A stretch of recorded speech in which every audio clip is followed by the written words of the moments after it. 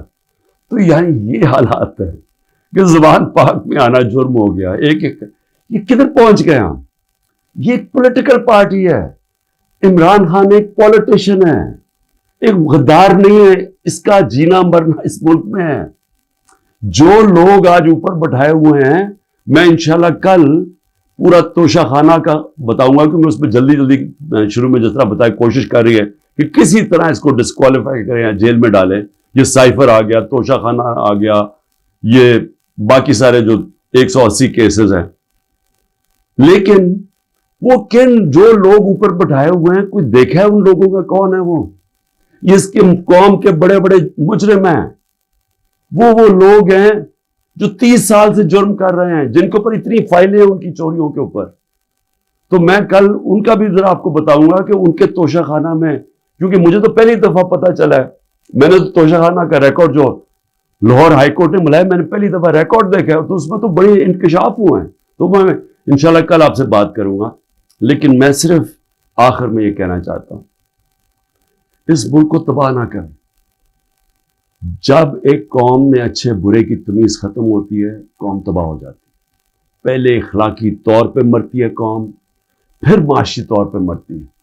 سارے جو دنیا کی بڑی بڑی ریاستیں تھیں, رومن ایمپائر, مسلمانوں کا مغل ایمپائر, یہ جو عثمانیہ سلطنت, یہ ساری ختم ہونے سے پہلے ان کے اندر اخلاقی طور پہ یہ قومیں مری تھی. اس کے بعد یہ ختم ہوئے تھے, ملک ٹوٹے تھے.